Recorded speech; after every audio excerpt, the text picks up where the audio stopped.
Hello and welcome to episode 70. What is a man? Really? I hate you.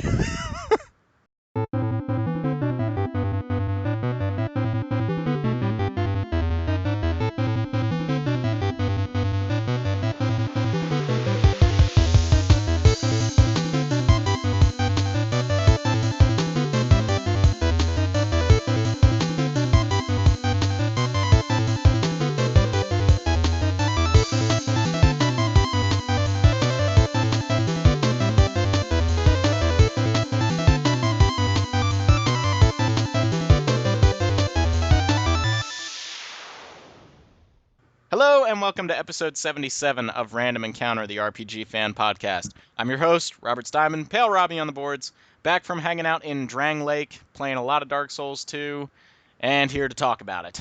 I am exhausted. I would be too. Introduce me first today. I've been trying to go back and forth, Derek. No, I want favoritism. Okay, favoritism toward Derek. Sorry, Steve. Hi, I'm Derek. I'm Embryon on the boards, and what have I been playing? Quick, I'm on the spot. Ground Zeroes is cool, but not worth $30. Strider's cool, and probably worth the price of admission. Not RPGs. And Towerfall's really cool, and I'm getting it all out right now. And I like video games. Moving on, who's our other person that's here today? Some combination of hormones and poor diet. Oh, sorry, I was reading from the South Park game. I'm Stephen Myring, Taylor on the boards. Okay, so we've had a lot of releases in the past few weeks. So we got a little South Park to talk about. Atelier, Aisha, Shaniqua, Chicken Dinner. It is not Aisha! Okay, which one is it? It's Atelier Ladasha. The dash ain't silent. No, it's Eska and Logi, and I refuse to accept that those are the way that those two names are pronounced, and yet they are. Yeah. Okay, and then of course I've been playing a lot of Dark Souls. Dark Souls 2, so. Oh my god, I'm so surprised. I know, right? In my review, people might lose their minds over it. Yeah, your review actually just went up, today, as of when we're recording? So. Yeah, it just went up today, and, Your review that gave the game a good score and said it was good? Yeah. People are going to be upset about? I did said it was good. I really You did. didn't give it a 99? Is that why? No. And, we will talk about it, but it just kind of a preview for when we get down the road. I find it very interesting that so many people reviewed that game early without the online component working. Because to me, they said that too. Yeah, I mean, everybody said, hey, the online's not working, but I actually think the game might have scored better from a lot of different publications if they had the online component, because, as I'll mention in a bit, I think that game is built around the online this time, and it's kind of a key component of the Dark Souls experience. So, a little preview for what we're going to talk about. But I guess we're going to go down to South Park, aren't we, Stephen? I actually included that. That was the final line of my review. And that is a picture of you playing in drag with a wizard hat. That is. No, I haven't seen South Park in a minute, as the kids say. Oh, Steven, you look really good in drag. Yeah. Do you look kind of cute? I'm kind of proud of you. I like your eyeshadow, and you match your purse with your hair clips. It's really easy to overdo it on the eyeshadow, but somehow Steven pulled it off. Yeah, he had enough restraint. I put a lot of time into it, and that's actually a really good segue into that game, because that game is bananas. Like, I will say right up front, I am not a huge South Park fan. Like, I'm in the middle. I think it's sometimes a little offensive, but I also think that they're pretty wholesale in being offensive towards everything. That is upsetting to some people, and I respect that. But if you hate South Park, just straight up, don't play it. Just don't. Like, it is a great game, but the presence of South Park is pervasive, obviously. And in a good way, it's not a surface level, we took a turn-based RPG and dumped South Park on it. They built a game from the ground up, and it is infused with the spirit of that show in every single aspect of it. Mm-hmm. And the best part about the game is the pacing, because literally it's just one insane thing after the other. There's been a lot of, people saying, oh, this game took forever to come out, and why is it so short? And, I finished it in 16 and a half hours. And that is not short. That's not short. For an RPG, some people like that short, and I'm like, you know what, though? Some RPGs are too long. Yep. So literally in South Park, like the game's broken up into days, and each day is like you go out to play and you start the fantasy thing again, and then at the end of the day, your parents come and you have to go to bed. And the third day, literally, this is a game that starts out funny. It's good. It just keeps getting better and better. The last day is so full of insanity. I was like laughing the whole time. And the best part is even though it's insane, it always plays well with the actual gameplay elements, and it's fun. Mm-hmm.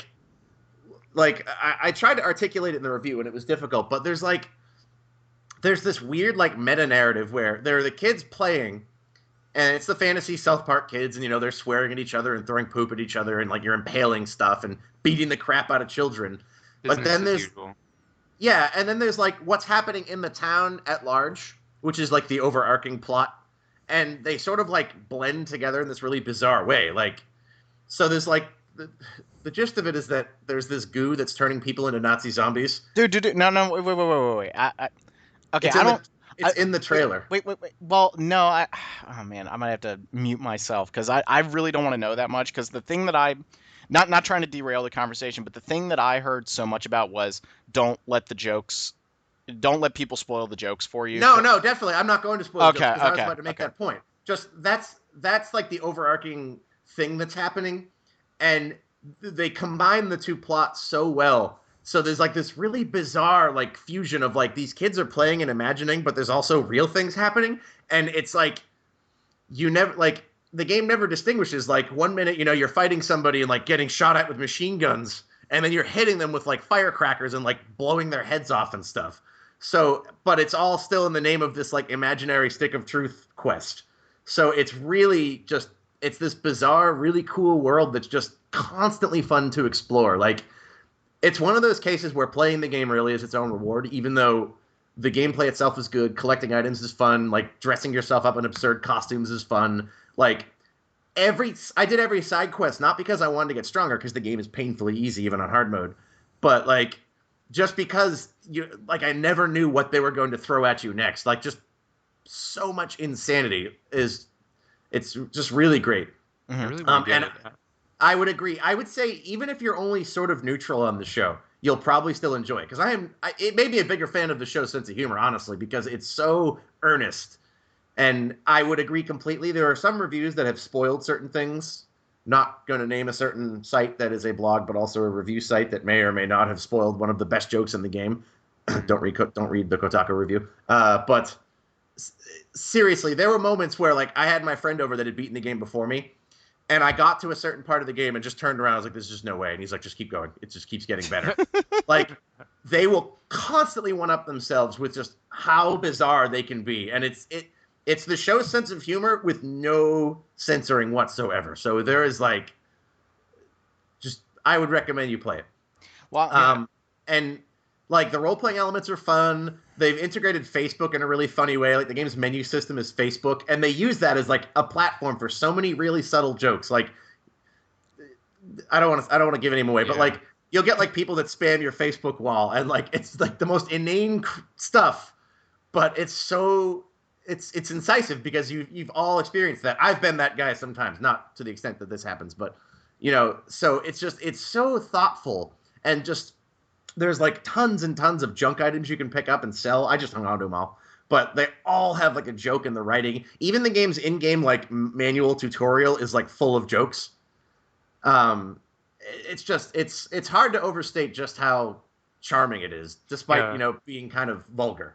I'm glad to hear that it's balanced in its presentation of humor. It isn't like haha poop joke, ha poop joke, ha poop joke. It's like they actually have some thoughtful writing, and I like subtler humor too. That's why I like shows like Arrested Development and Parks and Recreation, because they're really funny, but they're not like, oh my god, can you believe he said that thing? And it's more like, wow, I really enjoyed the way that she looked at the camera at that moment, or like, that was referencing the earlier thing in the episode. Like, that kind of stuff is a lot more funny, and it sounds like South Park is loaded with not only those ridiculous like one-liner kind of jokes, but also a current of humor that runs throughout, like you said with the Facebook thing.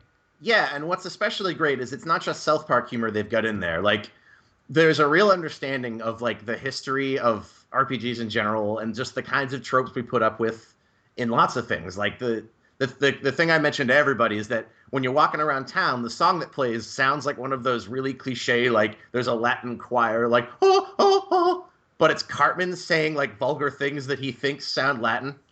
I see. So it's just so funny, and the rest of the music is actually pretty cool too. But that's and like there's just there's for example, your guy is a silent protagonist.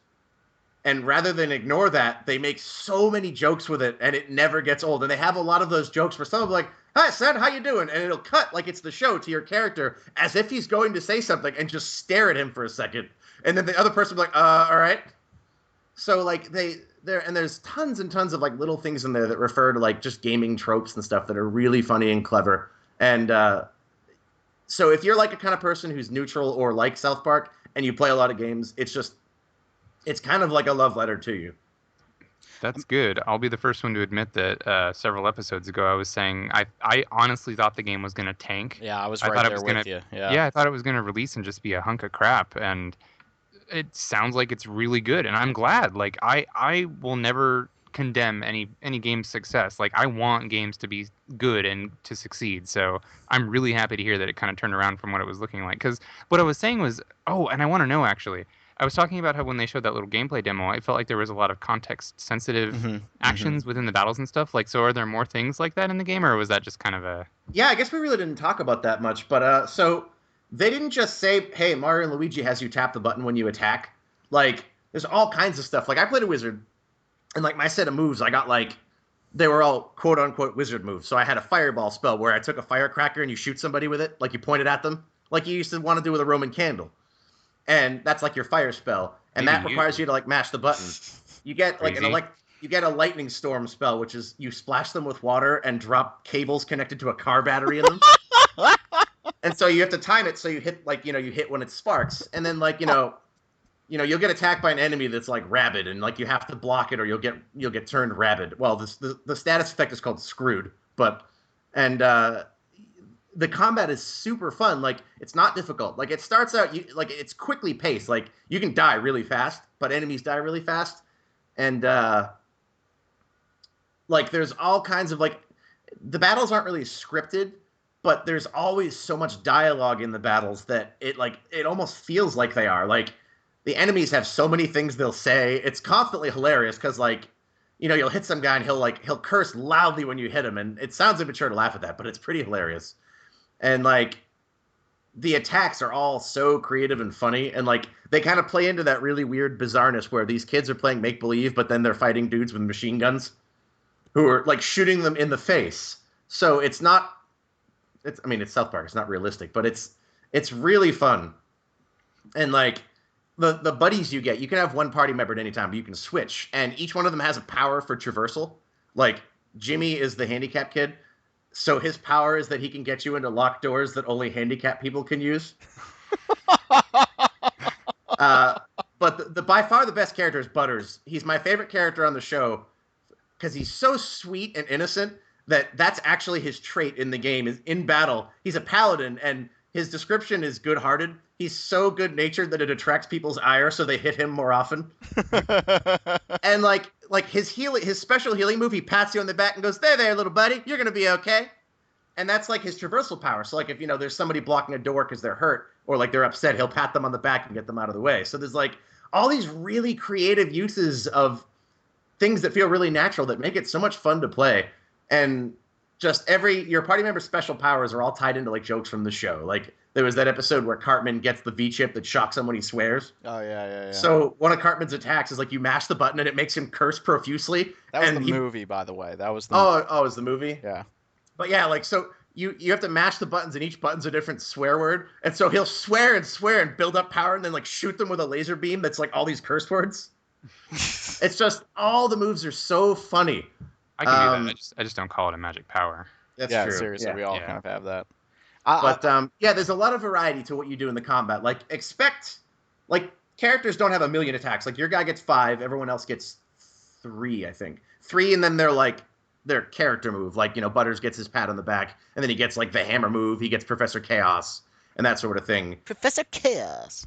And so there's about as much variety to the attacks as you would expect out of a good Mario and Luigi game, and it's not ham-fistedly implemented, and it matters. Like, you can actually, it's the difference between life or death. Like a character that gets like, there's like a joke move that's supposed to be a play on Omni Slash that attacks you and hits you like 5 times, and if you block it, it does like 1/5 of the damage, and if you don't, it kills you. So like, it's not a difficult game, but it is a game that engages you. Mm-hmm. Well, I'm actually really happy to hear that's awesome. I was right there with Derek. We had talked about like predictions on the show, and I thought that game was going to tank. I think that the gameplay demo that they showed, it made it look so scripted that it didn't look fun. You know what I mean? That's what's crazy is the game does seem scripted, because there are sequences where like that the gameplay thing they showed where like they go into the basement. Yeah. You're in control during that entire scene doing stuff while like other characters are walking around hitting stuff. Like there'll be situations where like a character's banging on a window like, hey, let me in.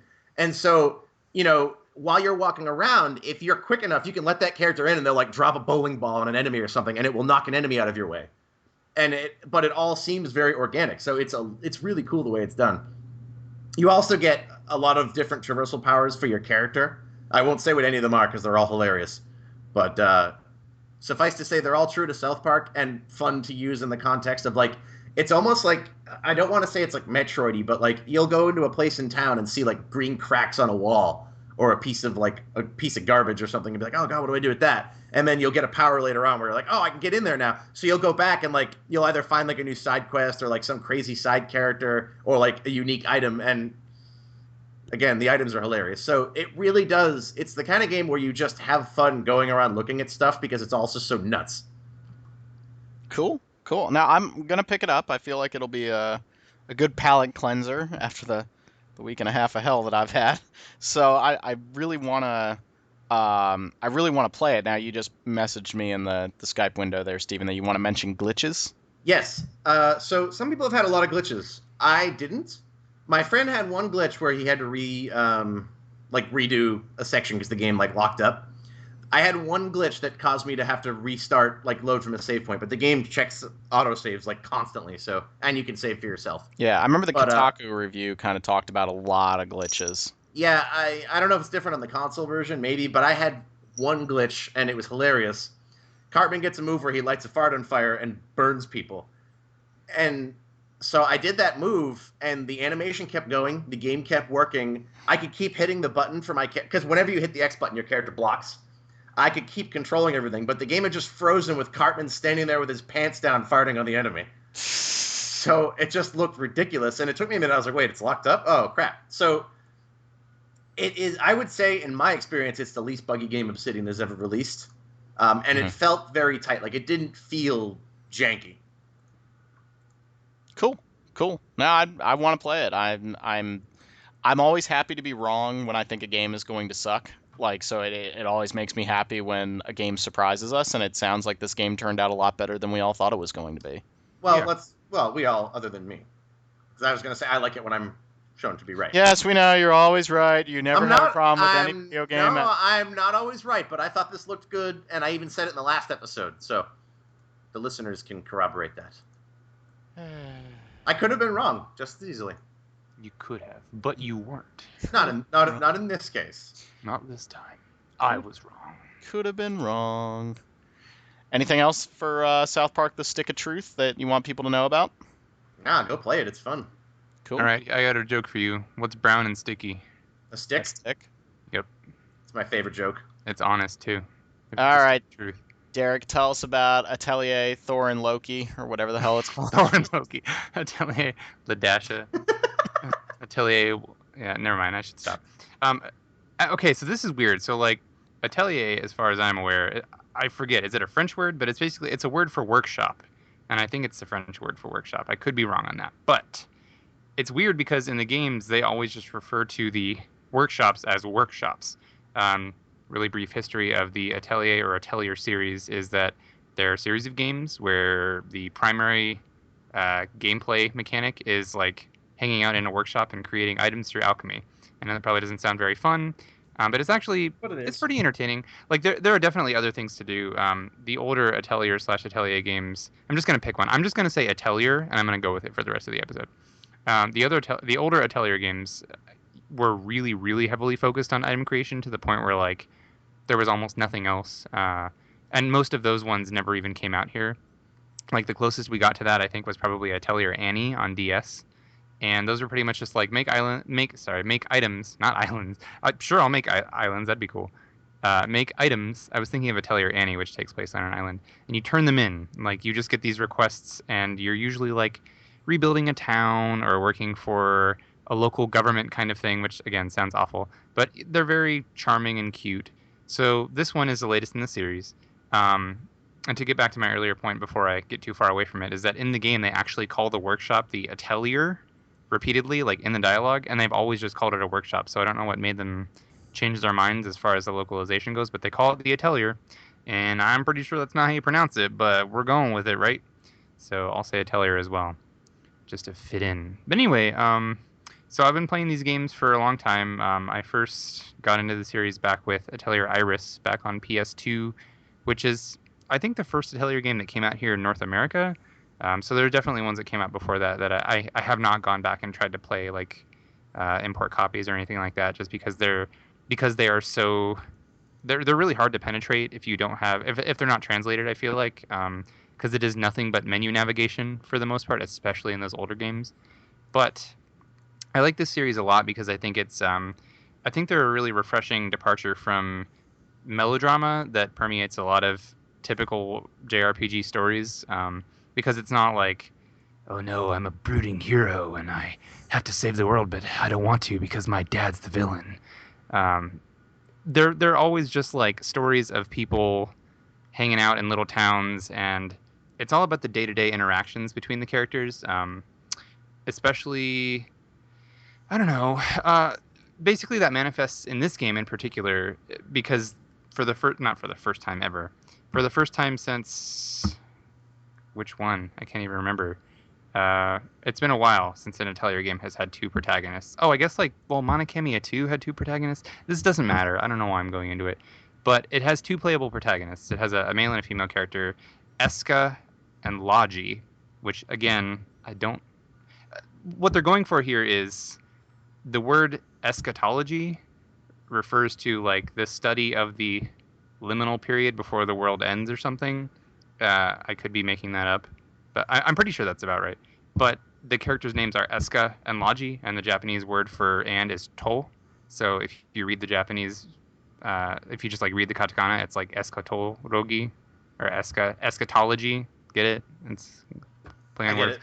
Yeah. So you would. I'm glad. I just wanted to make sure you were still there. Rob fell asleep. I'm here. Um, I'm here. He's probably playing Diablo 3. I am not playing Diablo 3, actually. It's not. It's okay. It's not that exciting yet. So Okay. so anyway, there are two Diablo 3? characters. My story about this game. The main difference is they share the same narrative, but if you play as the girl character Eska, it's more in line with the traditional Atelier titles, where most of the events that happen in the game are just little day-to-day interactions between her and her friends slash adventuring companions. Like she'll be hanging out in her workshop. Like you'll get a random event. Like you'll go out and you'll be in a dungeon and you'll come back and she'll be like, man, I'm really hungry. I'm gonna make some cake. So she just like makes some cake, and some guy comes in and is like, are you slacking off? And she's like, no, I'm just eating some cake. And if that sounds really inane and stupid to you, like you probably won't like the flow of this game. Because that's what happens. And I actually think it's pretty charming because it's not presented in like a really dumb way. It can get kind of anime-y, if you will permit me to make anime an adjective by adding e to it. Sure. But I think it's charming. And so the male character, Logi, his thing is supposed to be more like a traditional JRPG, and that you're more focused on the overall narrative than the day-to-day.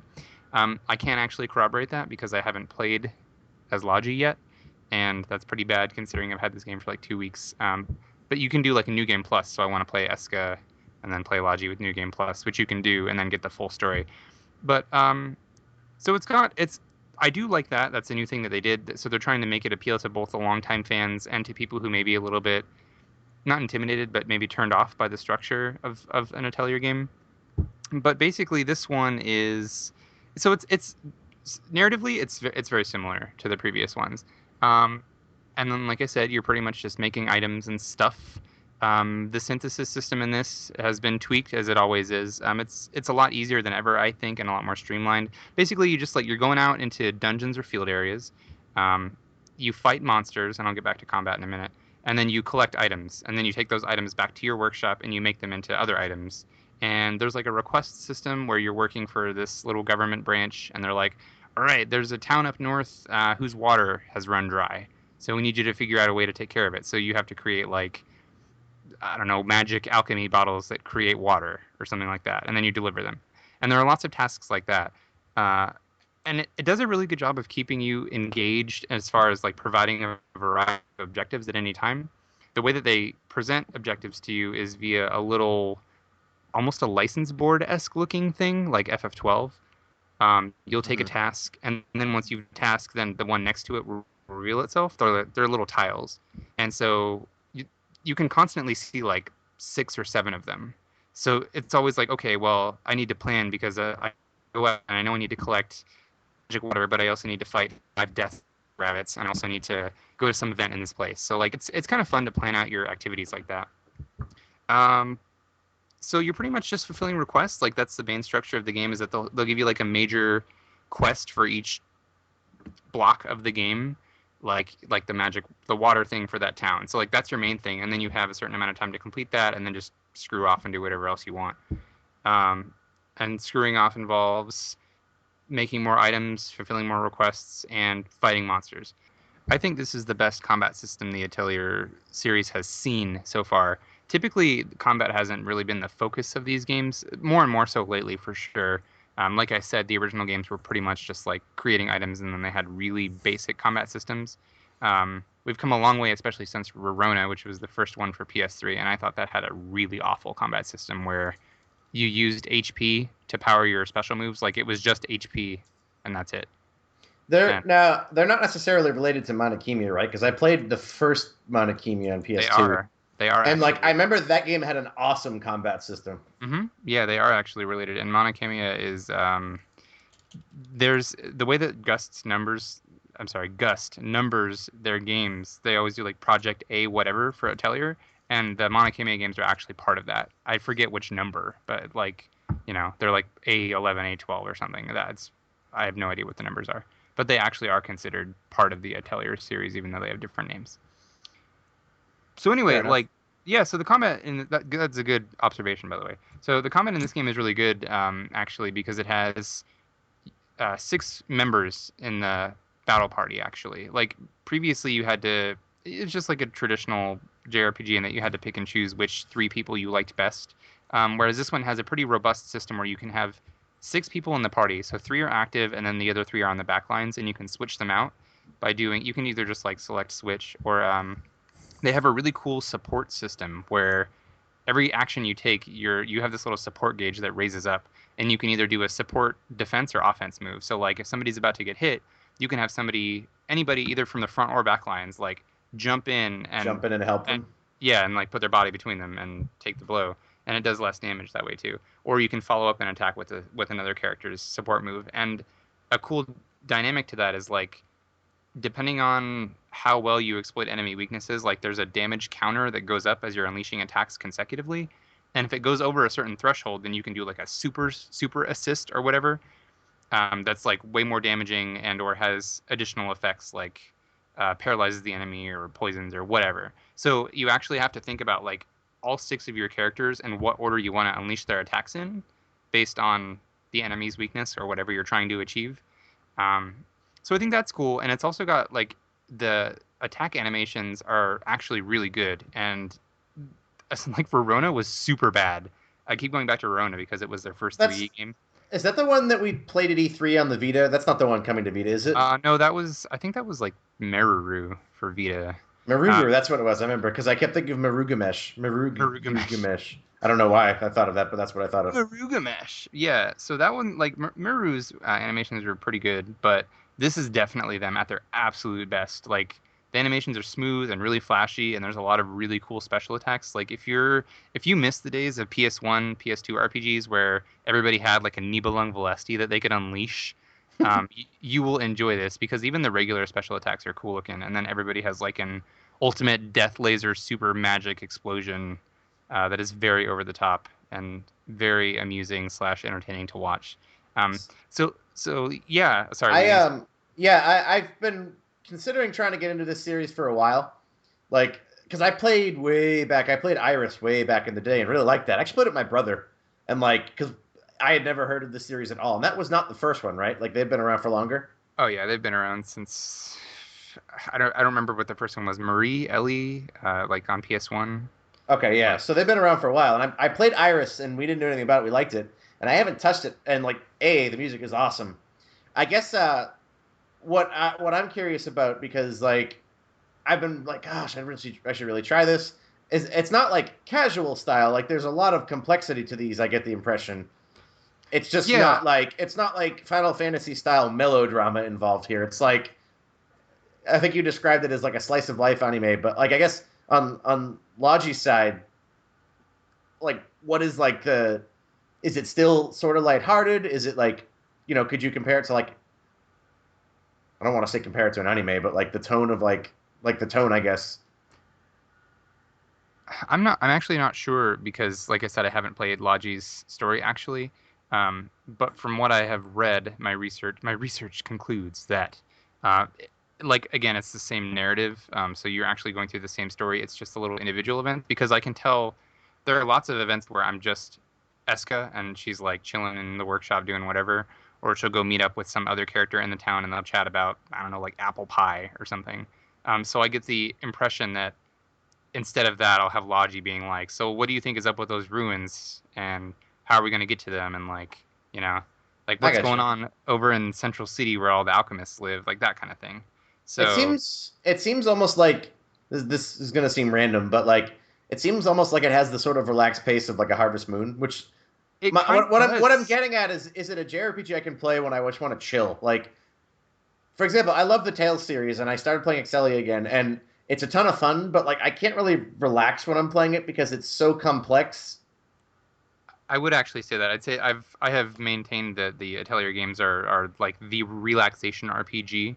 Although because the systems in place are complex, like you said, like item synthesis, you actually have, if you really are trying to make certain items, like there's a lot of like numbers and adding in ingredients in a certain order and utilizing. There's like a ton of abilities. Like, oh, you But can it make, like it's complex, but it's relaxing. yeah, it's like, It's not I like mean, I'm not articulating it well what I'm trying to say, but like it's just, it's like it's the a chill difference game. it's the difference between playing Dark Souls and playing Diablo. I don't play Dark Souls when I want to just kind of sit on the couch and relax for a little bit. See, that's weird. I do. That Oh, explains a lot. you're No, it insane. really does. But like, Diablo is just, I can sit back, like there's a lot of depth to it, like, and there's numbers to crunch and that sort of thing. But like I can just kind of chill and play, and that's sort of what I'm that's the picture I'm Yeah, getting of this series. I get the big picture. I get what you're going for in general. So that is kind of what this series is like. And I think my interest in the series reached its height probably with like Toturi and Meruru. Um, I don't know if it's me or if I'm kind of getting tired. Like I don't think it's bad. Like I think it's a great game. Uh, I think I may be getting a little bit burned out on the formula because we this is the fifth Atelier game on the PS3. Hmm. So it's almost like your yearly sports title at this point. Um, yes, it's better and refined in some ways. Aisha, in particular, which was the one before this, actually cut out a fair amount of stuff that I really liked from Toturi and Meru, and I think that this one, Eska and Logi, does a good job of re-implementing some of that stuff, but it's still just a little like it's not perfect. I think it's a great game, but obviously, as I've been talking about it, I've enjoyed playing it and everything. Just my progress in it is kind of slow. Like I haven't been sitting down and marathoning it like I did with some of the past games. But I think this is a good one to start with. I still think that probably my favorite is either Toturi or Meruru. I just think that Toturi was the second one, Meruru was the third. I think Toturi had the best story and the best, I guess, pacing. And Meru had a really addictive development aspect where like you were a princess who was rebuilding her kingdom. So every time you did those request kind of things, like there'd be like a new fort on the outskirts of town, or there would be like a statue of you in the plaza or something. And I really like that addictive kind of development, like simulation aspect. And this one doesn't really have that.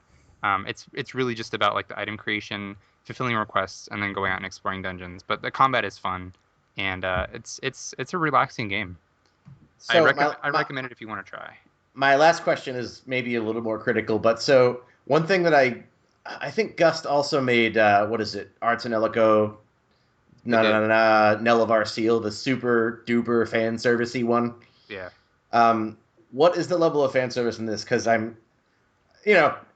don't begrudge anyone that appreciates a little fan service, Pretty, but it's not yeah. my thing. Is Oh, it? it's pretty much Is it? not in this one at all. I would actually say there is less fan service in this one than any of them, as far as I can tell. Like I have not encountered any fan servicey stuff yet, Like, and so no dialogue, like being like, check out the cans on that one, or just that sort of yeah, demean. no, No. none of that. No, and that has No, existed in past games. That's completely valid for that he brought that up. I think like there's one of the things that they do in these games is they quote unquote reward you by giving you like art stills. They call them event CGs, and I have always felt weird about CG because when I think CG, I think like a 3D rendered movie. But they call them event CG, so they're just like the art stills illustrated by the artist. Will my phone stop ringing here? Um, sorry. So popular. But so they give you like these art stills, and in the past games, there have always been a couple that are like they have the characters in kind of provocative poses, and it's kind of odd. I haven't seen anything like that in this one at all yet. I'm not saying it couldn't exist, but these definitely seem like they're a little bit more in control, or like it's a little bit more. I don't it's want to more. say It's restrained, like it's more not. artwork, less fan service. Yeah, and the artwork is amazing. Like if you look at just the main Oh yeah, illustrations of the game, like the box art, it's gorgeous. And the soundtrack has really. I mean, they all do, but the soundtrack has really fantastic art too. Which I'm not ashamed to admit, the soundtrack and the soundtrack's art were originally what made me consider possibly playing yeah, this one. like it looks really good. This is by far Gust's best looking game. Like if you compare it to Atelier Verona, I mean that game looked like butt. It was just gross. Like weird little chibi, super deformed characters that did not look stylistically good at all. They had flat mouths and stuff, and like this one has really well animated characters, like incredibly vibrant color palette, good facial expressions. Like I said, smooth animations in battle. It's by far their best looking game. Like it is a joy to look at for sure. The environments could use some work, but the actual like the character models and the overall design of everything is really nice. Sweet. Yeah, so I think that I think it's a good game to get into if you haven't played any of the series yet. I feel like I kind of had similar sentiments about Aisha last year. Uh, I would still recommend if you've never played any of these, I would say probably try like Toturi because you'll appreciate how things change from then on. Um, but you could also skip Aisha and jump straight into this one if it looks good to you. It's worth playing for sure. So I've been enjoying it. It's been kind of a nice change of pace. Like I said, I've been playing Lightning uh, returns. Blah blah drama drama. End of the world. Yeah, Lightning Returns was like ultimate drama bomb on my face, and so it's been kind of nice to just relax with this. And I've been playing, like I said, a lot of action games like Ground Zeroes and Strider and stuff. And Strider was pretty easy, but not an RPG. Uh, but yeah, so it's nice to play a chill game. So I enjoy it, and I would recommend it to fans of the series. Will love it, and people who can deal with the anime aesthetic will like it as well. Cool. Cool. Cool, that's right. Rob, It is cool. that's the sound of Rob turning his ears back on. You know, I honestly get that impression a lot of the time, and it happens when I'm explaining the game I'm playing. You're always just like, "All right, zoning out. Time for something else." We conspired that we were going to troll Rob. you guys are just so mean. All right, seriously. But yeah, what game were you guys talking about? Oh my gosh! You know what I like? South Park, the Escalog. South Park: The Escalade. I thought Thor and Loki was pretty damn good. Atelier I thought it was funny. Also, not to derail us or anything, but I just found Santa Claus in South Park, and he became my friend. Good. On Facebook? Spoiler. Cool. So do we do this? Is it time for me to Bring up the dark armor clad elephant in the room. the 400-pound elephant with a meat cleaver in the room Yeah. that's just designed to kill you? So yeah, I finished Dark Souls 2. I'm about maybe 2/3 of the way through a New Game Plus run right now at about 55 hours. It took me about 40 hours to beat. And my review is live, and I think I say this a lot, but maybe it's because just the games I've been playing lately and the games that I review on the site. Oh, real quick, Yeah. Before you get into that, we used to, when we talked about games, we structured it in that we would talk about the good and then take the turn and go to the bad, and I think that sort of helped frame our discussion. So So I'm saying maybe you should start negative and then go positive, or start positive then go negative. But I like the idea of sort of discussing both for balance. yeah, I think that there's, and that's what I was going to bring up is that this is a game that was very hard to talk about because I am so high on it in so many respects. I think that it nails things that were problems in Dark Souls 1 and in Demon Souls, knocks them right the hell out of the park. I think that it's a much more accessible game, and I mean that as a positive. It explains its systems a lot better. It has a much friendlier opening. It'll still kick your teeth in, but it doesn't leave you to absolutely screw yourself the way Dark Souls 1 did. I think it's a more balanced experience overall. It's a fantastic game, and it's probably going to be my game of the year, and I will play 200 some hours of it. That said, I think that there are A lot of games coming out this year. well, no, not that. Not Final Fantasy 15, I'll tell you that much. Uh, but I Believe. believe. Yeah, I right. think that there are some serious issues with the game that I hope get ironed out. And right now they are taking away from the experience. And that's why it ended up with an 85, which for me is one step down from Dark Souls. Like I gave Dark Souls a 90, I gave this game an 85. I think it's a phenomenal game. I like Steven's idea. Let's start with the positives. First off, the online works. I can't express how happy that made me. The switch to dedicated servers, where Dark Souls 1 used peer to peer, Dark Souls 2 uses dedicated servers. And it really, really shows. There are more messages from users. They're everywhere. They're all over the environment. The community is in full swing. There are blood stains everywhere showing where people die. And it's just hilarious when you walk into a room that looks completely innocent and you see 20 blood stains on the ground and you're just like, okay, something bad's Well, gonna happen in here. Like this is gonna get painful. Or you see an enemy that doesn't look that hard, and there's just blood stains all around him. I actually, Steven kind of. I said this to him the other night, and he kind of agreed with me. I think I forget how much people suck at Dark Souls. Like people really, really suck at these games, and I'm not well, saying that as like I'm the no, best Dark Souls no, player yeah, ever. not in like a you're the best kind of way, but in a there are a lot of people who like we're all pretty well informed in games. We've played them a lot. We read gaming news, so Yeah, like we understand that games demand certain things from you. Like obviously playing Atelier Aisha Logi is different than playing Drax Souls 2. Like it demands a different set of skills. So I Drax think a lot of Souls people too. see You said like Draxel? a lot of people see it and they go, "Oh, that looks like Skyrim. I'm going to buy it. It's going to be so easy and I'm going to totally kick butt." And like they don't attempt to play the game the way it's meant to be played. Yeah, Like I I see. think a lot of people go, "The game was so stupid. I kept dying. It's so unbalanced." Yeah, Like I see a lot of like you'll see phantom players like those little like brief images of other players and they're all over the place in this game and everybody's running everywhere and I am always like shield raised walking like one step at a time cuz I know I'm around this corner and there's going to be somebody waiting for me. I take the time to read the messages. I take the time to touch the blood stains and see how people died. I play the game for lack of a better word the way it's meant to be played. Like which is Nvidia. which isn't to yes. say there isn't flexibility in it, but you cannot play Dark Souls like you play Devil May Cry. Yeah, exactly. You have to and that's the thing is like, and I think a lot of people who play it a lot will acknowledge is that Dark Souls is not nearly as difficult as the reputation makes it out to be. Sure. It's challenging and demanding, but if you play it carefully, it's not unreasonable. Exactly. Like I see And people running into environments where like they clearly aggroed like four dudes, and four dudes will kill you. Like one of these guys was hard enough. yeah, You have four of them on you. this Is there isn't also like like a stronger version of Four Dudes called Five Guys? no, but I want to get a burger You now. Now I want a your burger. arteries get Now I want a clogged and you burger. just Yes. fall over. Hey, I plan on dying by the time I'm 40. You Uh, died of delicious. So like the community aspect of Dark Souls 2 is really there. There are summon signs everywhere. A lot of reviews were worried about the fact that you have to use an item to become human form. I had 60 of those items when I finished the game, and you become human again by helping out other players if you assist them in their world. It's not working like it should. I think somebody from software said that when you clear a boss in another person's world helping them, you should turn human right away. Now it's like a 50-50 shot. So I think that there's a little bit of a glitchiness aspect there. But, you should not have a hard time turning human.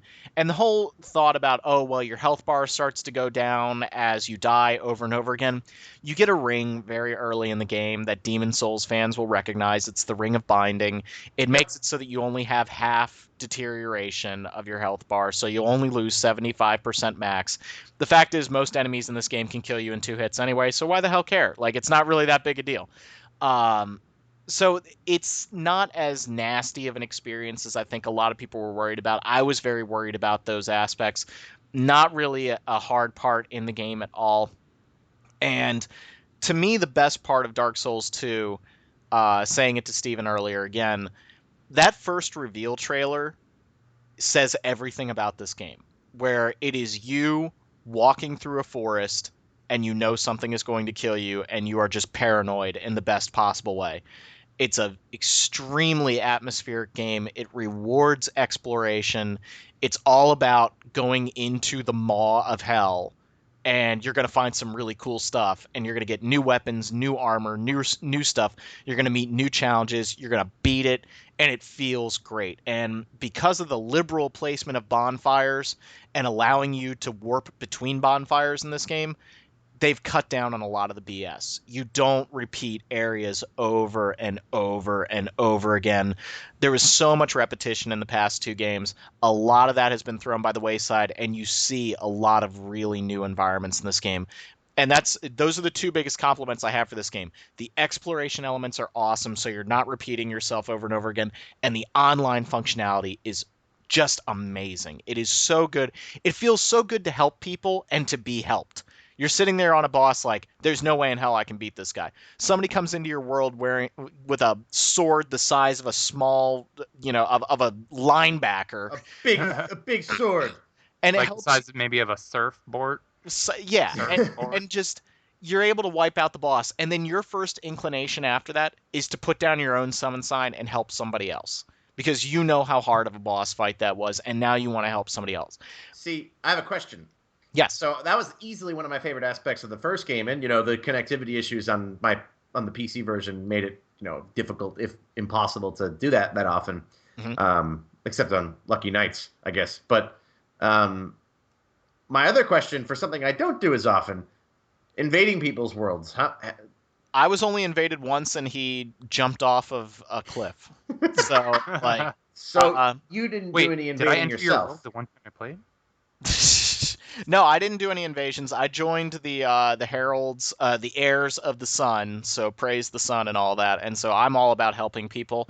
I'm not really a big fan of the PvP element in Dark Souls 2. It's not the way I like to play games. I think it's there and people can enjoy it, but I don't get a whole lot out of it. I think also because the game is pretty laggy online. It could be my own internet connection, but it isn't. It's not as precise as this kind of game really requires with its sword and shield based combat. So I don't really worry about the PvP component. But it is there, and you can be invaded whenever. But it only happened to me one time in 40 hours of play.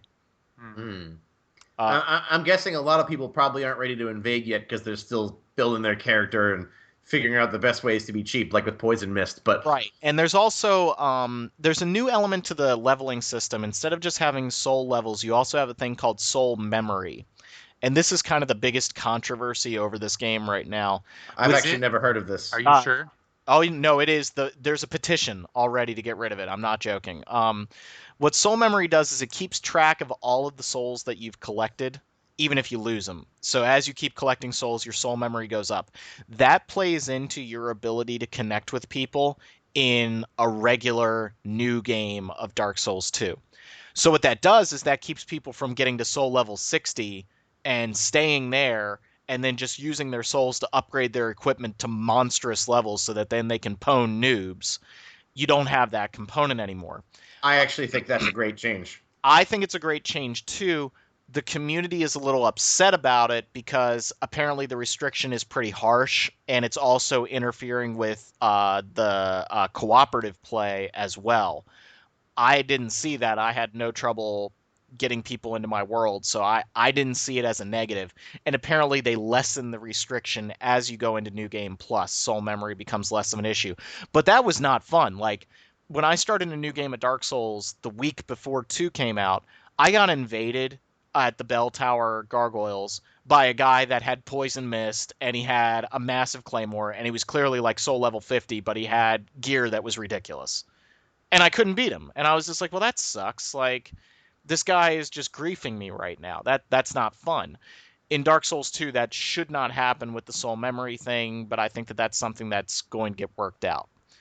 Uh, so I think I've been very positive on the game. Like it's still a rad exploration element. The online component is great, and it makes me feel like I'm playing Demon Souls again. That's what made me play Demon Souls as long as I did. Is I loved helping people.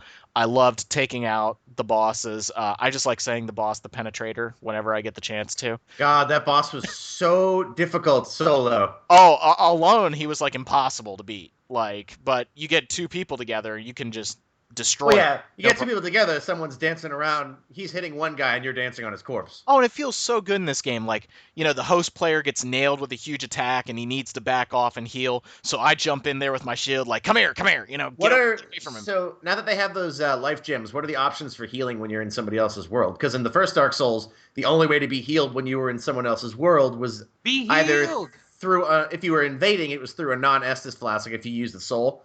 Yep. Whereas if you were a cooperative player, the only way to get healed was if the host player drank an Estus flask. Yeah, you can now drink Estus flasks and use healing gems when you're helping another player, no problem.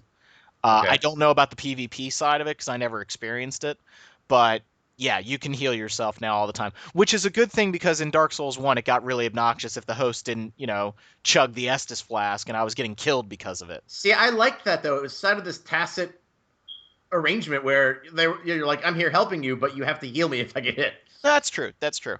Now, yeah. One thing, I'm a little bummed that you didn't experience more like getting invaded, because that was actually, like, aside from the exploration, that's one of my favorite parts of the first Dark Souls is when people would show up in my world and try to kill me, and I would smite them.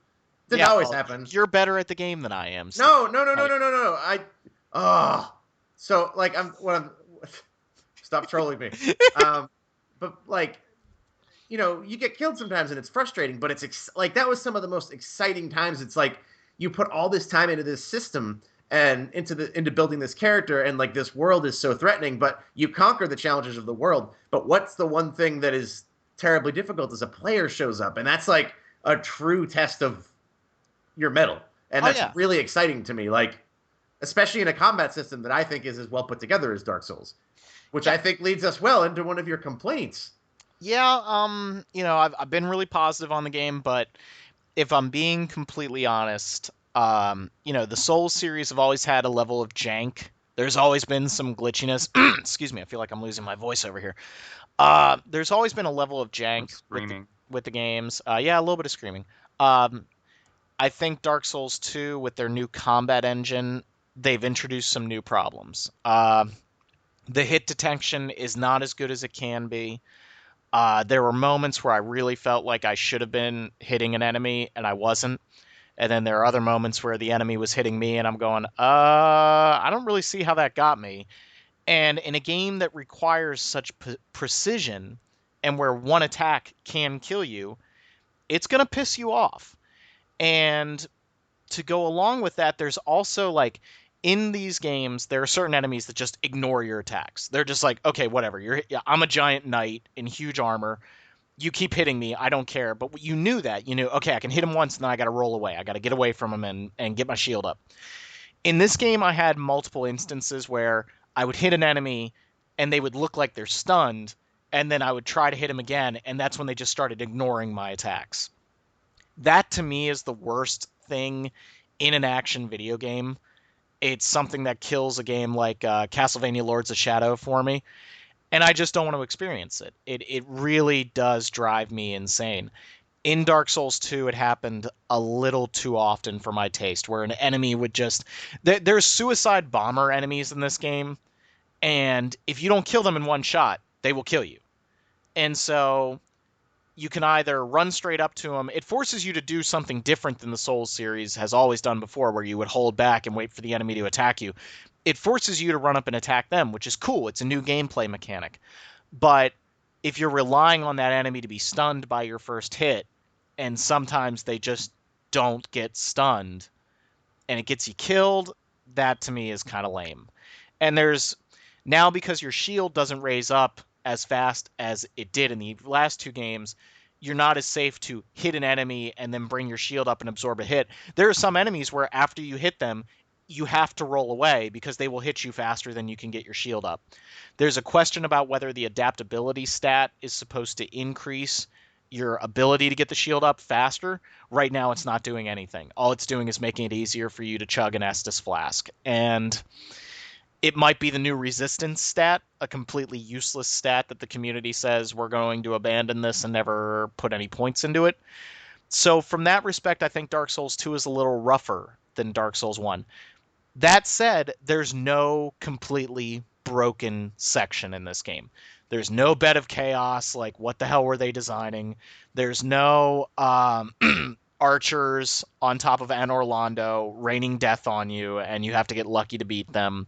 It's a much more fair experience of a game. It's still hard, but it's much more fair. I just think that the combat is it's a little shoddier than last time, and it's frankly unacceptable when you die, when you really feel like you didn't do anything wrong. And it does happen in Dark Souls 2, and I was kind of surprised that only one other review had felt that way as I did when I was playing the game, but the community is like furious. There have been videos of like, okay, this guy's attack is clearly 2 feet shorter than where I am, but it's hitting me. At another point in the game, a certain enemy type was hitting me through my shield, even though there's no way they could. Like, they were using regular physical attacks. I have 100% physical reduction, and I was losing health. And I'm like, well, wait a minute, what's going on? And it was because I was fighting on an inclined plane, and the engine couldn't handle it very well. So there's Interesting. There's actually another thing that I have heard very few reviews address, but the community has been in outrage about it. And are you ready to talk about that? which would be? Which would be the graphical quote unquote downgrade. Oh yeah.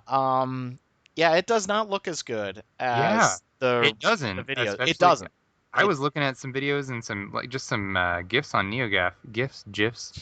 Again, I say GIF. I say GIF. I feel didn't it come out that it's supposed to be pronounced GIF, like Who via the cares? creator? So the creator said that, but it's one of those cases where once it's out into the world, the authorial intent no longer matters, and now it's up to the community. And I say College Boy GIF. came out over here. That's what's up. That is what's up. Well, I mean, I should probably have a better handle on that as well, since I'm a linguistics major. Herp derp. But anyway, so graphical downgrade.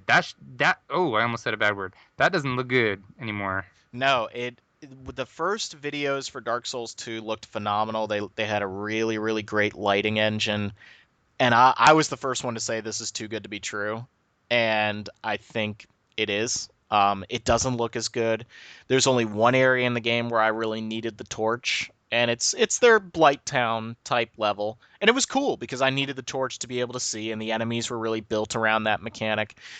They've kind of said that it was balancing. I have a feeling that with that lighting engine that their frame rate took a massive dive. I was also surprised no reviews mentioned the PS3 version of this game does not run very well. It really doesn't. It never gets down to Blighttown levels of awful, but the frame rate is all over the place. It's one of those games where not Steven Totillo. I forget the guy on Giant Bomb. Patrick Klepek. Patrick Klepek pointed it out. Like, you can point the camera at the ground, and the game will run at 60 frames a second. And then if you point it up, it dips immediately. It's got that like open world thing going on. Yeah. And that happens in a lot of games where I just think that the assets are just taking up too much processing power, and that probably speaks of non-optimization, I guess. Yeah. Of the graphical engine that happens in FF14. Funny enough, because we were just talking about that. Because I think you probably get that in a lot of cases too on multi-platform games rather than single-platform games. Like, I think part of it is like, it's like, well, what do? We can't devote the resources to optimizing it perfectly for both platforms, so they just don't. Yeah, I mean, Demon Souls had horrible slowdown and frame rate dips, but for the most part, it held at a rock solid 30. Dark Souls 2 does not. And combine Neither did the first one. no, and combine that with the washed out, like the colors looked washed out because they're not using that advanced lighting engine anymore. And yeah, it's not a bad looking game, and I think the artistry in the levels is still great, but it does not look as good as what they were originally showing off. I think April 25th will be a very interesting date when we get the PC Or when version. the PC version. See, okay, I so don't want this to be is what's PC gaming interesting. master race, but No, I want to see what it looks like. Maybe it's going to be because downgraded too. I don't yeah, know. because the impression that I got from reading various forum posts and doing research was that like the entire game was downgraded graphically. Like it Sure. wasn't just because the PC version was going to be better. Like I heard that, or that was my impression, that like all of them got downgraded. But I would be very interested to see if that's not the case, because I hear that like even the screenshots on the box are misrepresenting the actual graphical quality of the game. Yeah, So and I mean, let's See, be I think what it might be is a case like with like they say they're developing Kingdom Hearts and Final Fantasy 15 on PC and then porting it to consoles. I wonder if that's not what they did here, it could be. because like the PC version I played at E3 looks pretty darn good.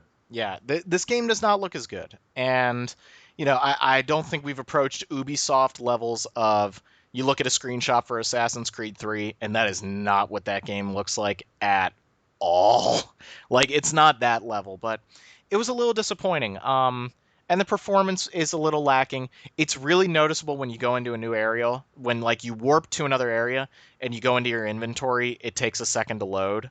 And it kind of it just feels like the that game's kind of having a stuff hard time. It feels that like the stuff game's having a bugs hard me. time. Like that's actually a really big part of. I know we share very differing opinions on Dark Souls, and I completely respect how you guys feel, which is fine. It's just not for me. Like I've tried it a million times, Yeah, but sure. a big part of what made me form that opinion of the game is because that like level of jank and that weird, not that weird like lowish level of polish in terms of a lot of just the way, like the engine, I guess, that its actual technical proficiency at Mhm. running, like at making the game run smoothly, like that wouldn't be an issue if I was really into, say, the art design or the gameplay.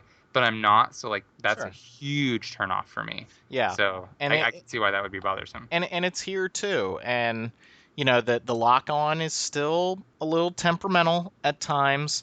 The camera, I had some serious camera issues. It can't go through walls, so it will get backed up against a wall and give you a really nice picture of your shoulder blades, and that'll get you killed. So it's like it has all the problems of the old Souls games combined with some new issues with hit detection. It's really weird. Like, Steven, you'll appreciate this. When you attack an enemy, you slightly push them backwards. And you wouldn't think that that's a problem, but after 2 or 3 swipes, you push them out of your range. And I think that that was a conscious decision to keep people from just spamming the attack button over and over again to kill an enemy. But you have to get used to it. And for the first couple hours, it was really messing me up because I was using a longsword, which is a short range weapon, and I would hit the guy and hit him, and then suddenly I'm just whiffing air, and then you step forward to attack, you miss them, but they seem to have no problem hitting you. So it's things like that that just it feels a little different, and I had to compensate for it.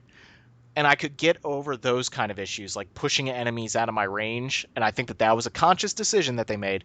But the things that I cannot justify are enemies that when an enemy goes through a stun animation and can attack me faster than I can get off the next attack or raise my shield, to me that's not fair.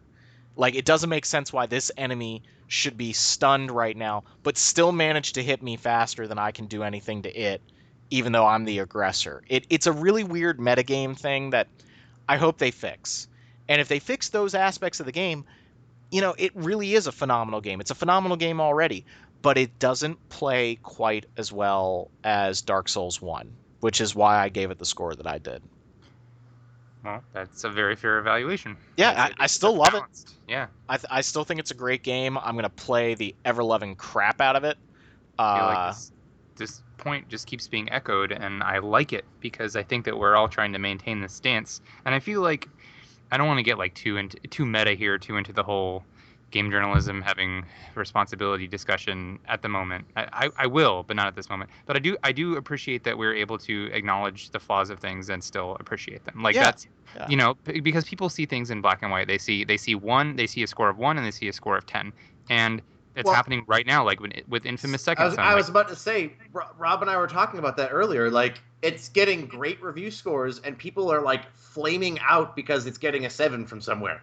yeah, and that's a 7 is still a good score. Like I'm sorry that the gaming industry has decided that anything below 5 doesn't exist, but like people need to understand that it's okay for a thing to not be perfect, but still Awesome. for it to be lovable or awesome at the same time. Like Yeah. some of my Yeah. favorite games are deeply flawed. We have had this discussion several times, so Yeah, I'm yeah, glad seriously. that you can hold that opinion of Dark Souls Oh because I yeah. know that because you hold Dark Souls really close to you, and it's a series that means a lot to you because you've really enjoyed them and you've put a lot of time into them, and like it spurred a lot of really interesting discussion in terms of mechanics and design, and like that's awesome.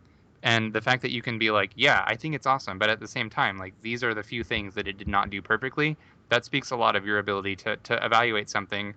Like not, it's not, everything is subjective in terms of reviews, but like your ability to evaluate it fairly, I think is very respectable. So No, good for you. I appreciate that, and it was really hard to do. And I was talking with my wife about it while I was kind of just having You're that married. stream. Yeah, I know I'm married, right? I, That I almost I almost stopped. I was like, wait, oh yeah, that happened. You that got me. that did happen. I was having that stream of consciousness talking with Jackie where I was like, I really, really love this game. And she's like, I can tell you love this game. And I said, well, it's also, I love this game because there's nothing else quite like it. You know what I mean? Like, I really like exploration based games. It's the same reason why, when Dishonored came out, John sent me a text message saying, you're going to love it. He's like, it's not a perfect game, but this is the kind of game that you love. Like, you love exploration games. You love games that let you go off. At one point during Dark Souls 2, like at the start of the game, you have two distinct areas you can go to. By about the 10-15 hour mark, I had 5 different areas to go to. And it was like freeing. It was like, oh, I'm going to go here for a little bit. Oh, and then I'm going to go here for a little bit. It really is that first trailer for the game where you're just walking into the unknown. And there aren't a lot of games like that. And that doesn't mean that just because there aren't a lot of games like it, I should then take my review blinders off and give it an insanely high score because it's not like anything else. It's like, The Last of Us, a game that we've talked and debated about up and down. That game has some problems, but I still can acknowledge that it is a phenomenal game. It's like an 8.5 or a 9 on my scale. I adore that game in a lot of ways. On But the there Robter scale.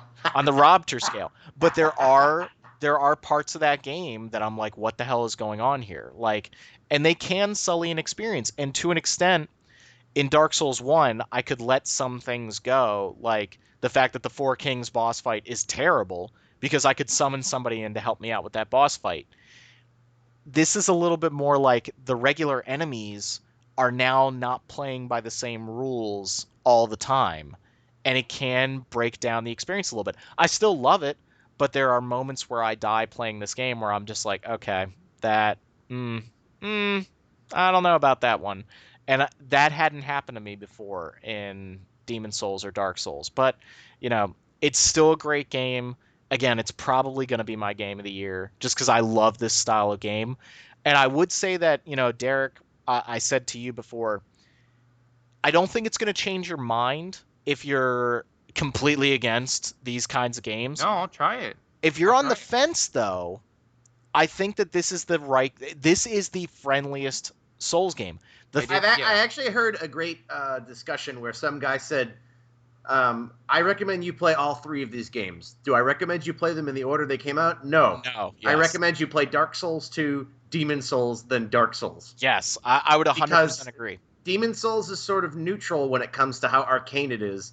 2 seems to be the most introductory and accessible, and Dark Souls is the one that's just full of arcane systems that do not make themselves readily apparent to the player. Yeah, So having that experience will make it more comprehensible. the items, they did a fantastic translation job. I think some credit has to go to Epic Name Bro, the guy who does all those like Dark Souls videos. He worked on the strategy guide for the game. He helped them make this game.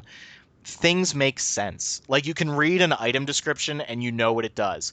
You can press the select button and hover over a statistic and see why the statistic is the way it is. Like, oh, wait a minute, why is my lightning damage going up? Oh, my lightning damage is tied into my faith stat. Oh, so if I raise the faith stat, my lightning damage goes up. Cool. There's no BS. There's no like you read something and you go, I don't know what I don't know. Like, how are you supposed to know to equip the Abyss Ring to walk into the Four Kings boss fight? You want to know how you figured it out? Because you read it on a forum after you died. Actually, Like, I was gonna say because you read the 4 different items that explained the history. well, shut up. Like, no. What I mean is, I think that's why I'm torn on the game being more accessible, because on the whole, I think that it's better that it's accessible because more people will be able to play it, and it allows people to get into the strong aspects of the series. But there is something to be said for that strong, uncompromising design philosophy that Dark Souls 1 has, because there are situations where, like with the Abyss Ring, if you're reading the lore in the game and paying very close attention, it's made clear that something is needed to get into that battle, basically. True. And so true. you go, okay, I got to equip the Abyss Ring. No, that's not friendly and that's not accessible from a gameplay standpoint. But you run into the argument of, do you design your game uncompromisingly to be a vision of, this is arcane, I want you to have to really dig in to get to this, I want you to have to discuss it with people, or can it be self-contained? And there are merits to both, and I think I will enjoy two plenty. But I won't deny that it's kind of that I do like that sort of really esoteric, obtuse stuff that only by investing yourself into the story of the world and really engaging with it can you progress. Well, You should go play La Mulana. Well, no, I think La I Mulan. did- I think I La did. Mulan is actually I think that's a terrible game. I see, and I think it's funny that you think that because it demands a lot of the same kind of input that Dark Souls does. But it requires you to go onto a message board. I don't think I would have to go onto a message board to beat Dark Souls 1, but it would help me. I don't see how you could figure out half the stuff I in think La Mulana. Well, La Mulana is the kind of game that you would have devoted a billion hours to as a kid if you had really gotten into it, Yeah, because it's so Yeah, La there's so much Mulana. obtuseness. Yeah, it's not La Mulana is not designed to be accessible. Period. It's designed to be like you really do have to like think about it and comb it over. Like try every item on every screen, kind of Yeah, thing. and I don't think that kind of experience should be snuffed out. And I would disagree with you, Rob. I don't think it makes it a bad game. It's a very good game, but if it's not what you're expecting, it can be frustrating and not fun. But like, think of how rewarding it is to someone who spends the 70 hours playing La Mulana and puzzles it out. It's the same kind of satisfaction you and I got out of figuring things out in Dark Souls. Maybe not quite as extreme, but the satisfaction is there. Let me give you an example. So in Dark Souls 2, this isn't a story thing, you pick up an item and you have no idea what the item is. It's like a fragrant branch of yore. And you're like, what the hell is that? If you go to the item description, it says that it will cure petrification. And then you realize, oh, wait a minute, I saw a couple stone statues that said that they were petrified. And now you know to go with that item to cure those people. In Dark Souls 1, you had, I'm trying to think about the more esoteric moments in Dark Souls 1, like the stuff that you really like, the squiggly, or not squiggly, squeaky or whatever. No, I was going to say the ghosts in New Londo. Like, you have absolutely no idea what to do there. Like, you have absolutely no clue when you first get down there. You maybe don't even have the item yet to hit those enemies. And so it's a design philosophy that's the same, but by making one a combat-based one, you might not have ever picked up a transient curse, so you don't understand how it even works. And so you never even got one, and you don't think you can damage those enemies. I have friends that said that they just ran for those enemies. They said, you can't hurt them. And I said, no, a certain item will let you hurt them. But by making it an out-of-combat thing, it's now more enjoyable, if you get what I'm saying. Like, now there isn't that extra stress level of, like, now it's interfering with how I play the game, and it feels like something's broken. The stuff is there. It is definitely there in Dark Souls 2. And it is a great game. I could talk about it all day. It is a phenomenal game. I highly recommend it to people. It's just maybe not as well put together. I think if Kyle does another review, he'll probably mention too. I'm not complaining about the more level by level structure. I think it's actually a good thing because you see a lot more varied environments. What I mean is that the levels do not layer upon themselves quite as much as the beginning of Dark Souls 1, where you found shortcuts between areas and that sort of thing. It's not so much like that. The problem is that some of the areas feel very patchwork in design. Like one of the more dramatic moments in the game, you get into an elevator in a windmill and you're on like a flat territory of land. You go up the elevator and suddenly you're in like a fiery inferno mountain. And you're like, wait a minute, how the hell did that just happen? Like, there's some of that but now the last couple levels in the game are phenomenal. The last couple levels are absolutely phenomenal, and they really tie together well. So if you think that maybe at the beginning of the game it's a little muted, the boss fights aren't as intense, trust me, they're saving the best for last at the end of the game. That's a very classic JRPG trope, is to save the craziest stuff for the end. For last. Yep, and they really do. And there's some absolutely crazy stuff at the end of the game, and it's pretty awesome. Well, I'd like to try it. Give it a shot. I think if any It's game was going to win you over, this would be the one. It's low on my list, but I mean, I have a That's billion fine. other things to play. But yeah, looks cool. Cool. Glad you enjoy it. I'm sure we'll hear more about it as. So, by the way, they haven't announced any plans for DLC or anything. There's going to be DLC. At the beginning part of the game, it says searching for for downloadable content. Okay. So Yeah. it's going to come. Well, they've said there's no plans for it because what it was is in the first Dark Souls there was no capacity for DLC, so that's why there was that big patch, because it basically patched the game to allow for it to have DLC, and then they did Artorias of the Abyss. In this situation, I'm sure there will be, because I'm sure there will be demand, but I think this was like a preemptive, like, we don't want to have to patch it in later. Yeah, it was really cool. I got the Dark Souls Design Works, which is a phenomenal art book, and the interview at the end is so cool as they go into like some of the lore and some of their thought process. Those are some really messed up dudes that made these games. And at one point, there's like the cut content section, and this book was released in Japan before Artorias of the Abyss, and Artorias is there. And so this stuff was originally going to be in Dark Souls, but they had to cut it. And Yeah, so well, they just that's put what's it in. cool, and I get the impression with this, there's probably not a concrete plan right now for DLC. I'm sure they're planning on making some, but I have to imagine it's probably going to be a little ways out. I mean, I hope that's the case. I'm not really opposed to like, DLC a month after release, but with Dark Souls it was cool because we weren't expecting it, and then all of a sudden, months later, it's like, oh my god, new Dark Souls. Well, and I think they also it's going to be a cool game to talk about in a couple of months. I mean, Dark Souls 1 had some significant patches to fix some problems. I mean, I've talked time and time again about how the last boss in Dark Souls 1 was just not fun pre-patch. Like, he was just stupid. He was way too hard. They could patch this game and make it go from being like a truly excellent game to a masterpiece. They could, and I really hope that a patch came out today. Unfortunately, it kind of damaged the online a little bit, so we got to see what they do there. But they could patch this game and make it even better. And so I think it's a game that's going to live and die by the community, by the fact that From Software is going to have to work with it a little bit. I think that they can get it up to a really, really high standard. I think they can do it. And a couple of snips and cuts here and there, and I think it'll be an even better game. Good. I hope Yeah. so. I really liked it. Yeah, because it sounds like most of the failings are on like a technical level more so than a design level. So Yeah, that's always a good place to start.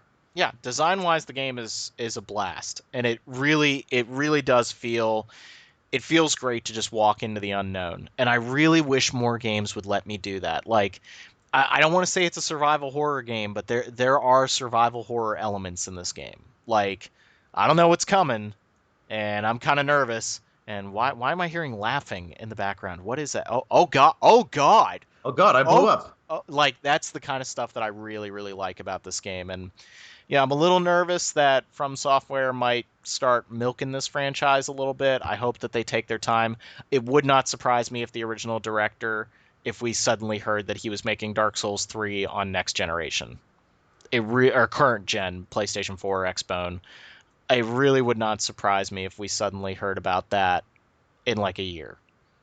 Dark Souls 3 on new consoles. Well, I have a feeling. it could happen. I mean, I feel like the games aren't. I don't know if they're like pushing the systems. I mean, they're not the very best looking games, so maybe I mean, like graphical fidelity wise. So Yeah. maybe coming to next gen could help a lot with that. I don't know if it would be like super ridic amazing, but yeah, I mean that could eliminate a lot of those problems in as far as the technical issues. So Yeah, yeah. I am.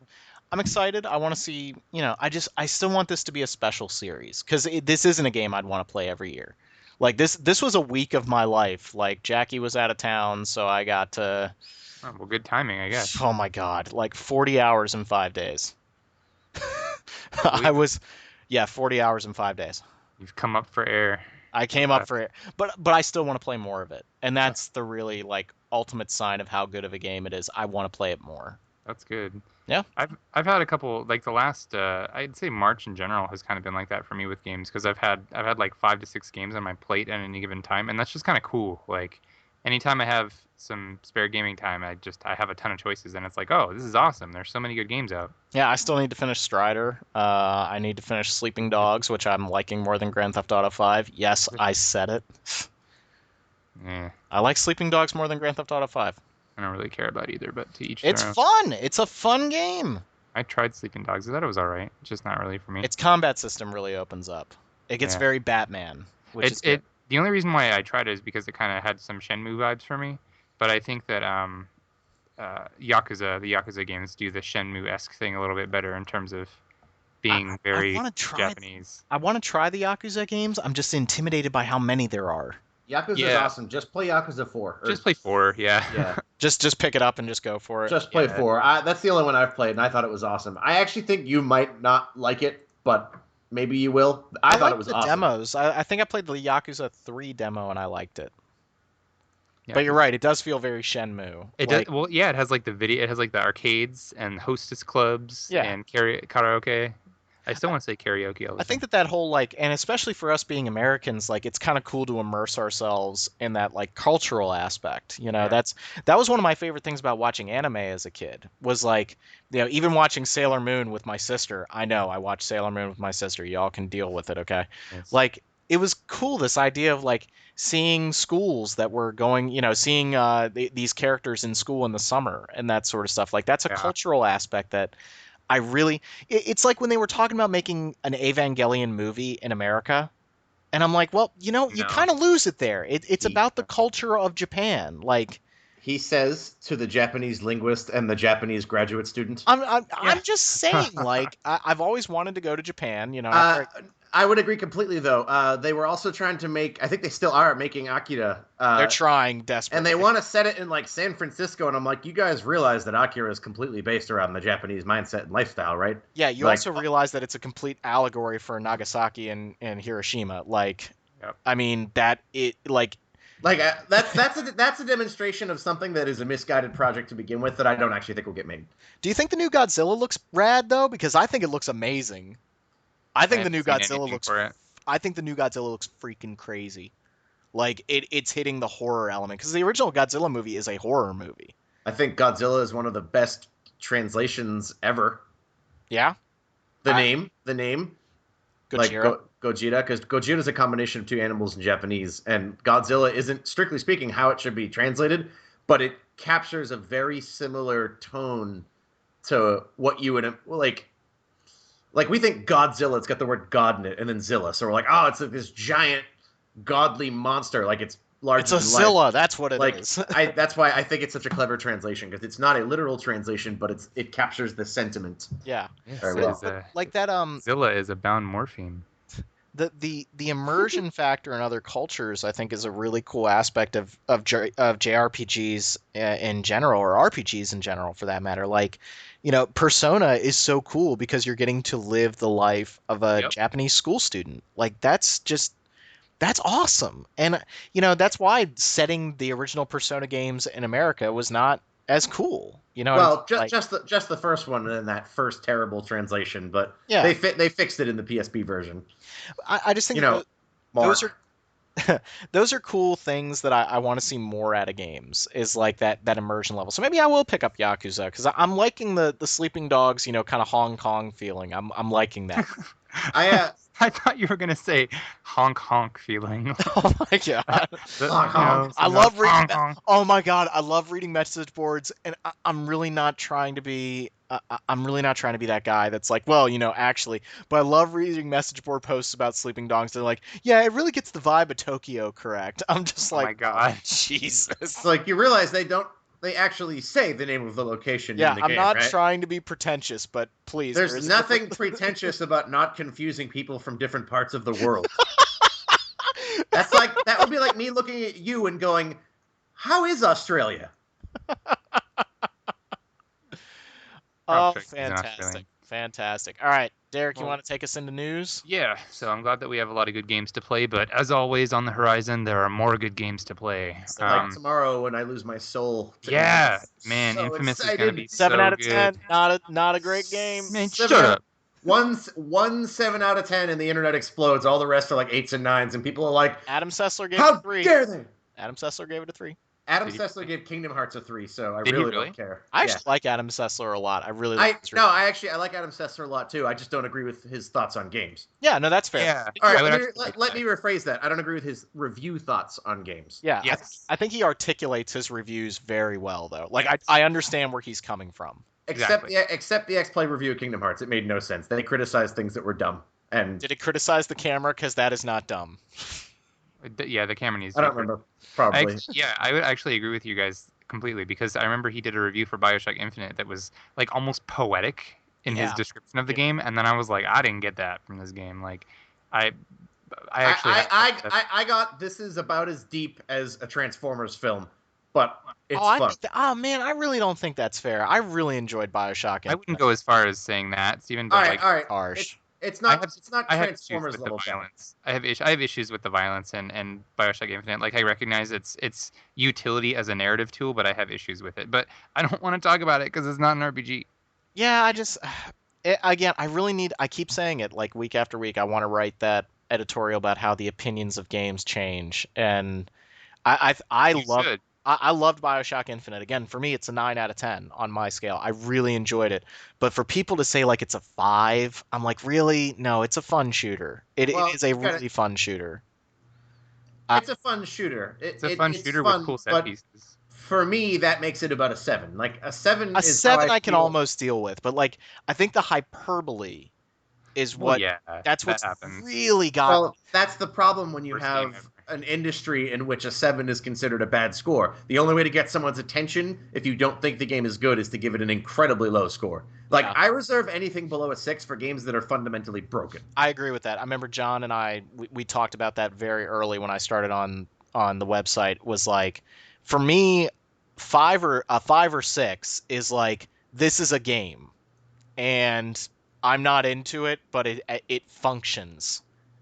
When you start getting below a 5, it's like okay, the game like is glitching out or Like, it's not letting me accomplish tasks Right. or like Dungeons and Dragons Daggerdale is a game that I would say is fundamentally broken. yeah, like I think my lowest score ever was Lucius, and I gave it a 60. And it was like, okay, I don't like this game. It is working, but I don't. Well, there were issues here and there, but it fundamentally worked. I just don't think it was a good game at all. Yeah. That's fair. So, So news. news. Pure Solar HD is a thing that is still coming out. If you're not familiar with Pure Solar, I think we've mentioned it a couple of times on here. It is that RPG for the Sega Genesis that was just created from the ground up a few years ago. I want to say in like, I think the original print. Really should have researched this first. I think the original print was like 09, 2010. I remember because I got it. I actually got this on the second reprinting of it, I believe, and I did review it for the site. It's actually an interesting tie-in because I thought it was a game that was trying really hard to do a lot of cool things, but ultimately had some serious issues. I think I scored it like a 69, and there were some meltdowns over that because people were like, "How could you? They worked so hard in it," and Like, I don't care how hard they worked on it. What came out sucked. it Well, didn't suck. it It didn't didn't. suck. I know what you Wasn't. mean. But yeah, like looking back, I actually think that maybe I was a little harsh on it. Um, but I think it's just because I felt like it had so much potential and it didn't live up to what it could have. But anyway, Pure Solar is a game for a gaming console, and you can play it with a controller. No, Pure Solar, like I said, it was made from the ground up as like a brand new Sega Genesis RPG. They printed the cartridge, or rather, they like produced the cartridges, they printed the manuals, they made the original clamshell box. Like, it was awesome. The actual game itself did have some issues, but they took to Kickstarter back in it was last year, so 2013, or maybe it was the end of 2012. I can't remember. But they took to Kickstarter, and they had a really successful Kickstarter for Pure Solar HD. This is coming out on absolutely everything. It's coming out on PS4, Xbox One, Wii U, PS3, 360, Ouya, PC, Mac, Linux, and Dreamcast. Like, they're actually making a physical Dreamcast disc for this. Oh, and Android as well. So it's on everything. It's coming out later this year. They did have to delay it a little bit, but it's still scheduled for Q2 of this year. A new trailer was released pretty recently, and I think it looks really good. My main issues with the game were like combat balance and dungeon design. It had a lot of dungeons where like a switch that you absolutely had to press to get through the dungeon was hidden behind a pillar. Like, you had to walk around to the backside of a pillar and press A. No indication at all that you had to hit something. And it was one of those dungeons that had like teleporting platforms and stuff. And I was like, nah, this is not okay. So there were several instances of that. And like towns that were like mazes, where to get from one end of the town to the other, you had to literally walk through houses and like go out people's back doors and take alleyways and stuff just to get to the other end of the town, like to get back to the world map kind of thing. You had to find a set of keys in the doghouse and use that to get into the apartment. That actually sounds like Desirous on Phantasy Star 2. Yeah, like, where you get to the second planet and you literally have to go through like a dungeon to get into a town to get into the spaceport. They may well have taken inspiration, because it, like I said, it was made for Genesis, so a lot of their inspiration, or rather all of their inspiration, came from classic Genesis RPGs. So I'm sure a lot of that played into it. But Pure Solar HD looks really, really good. They're going with this really cool style where all the characters, like the sprites, are like super crisp but very pixelated sprites, and then all the backgrounds are really high def with cool looking shadows and lighting, and high res art.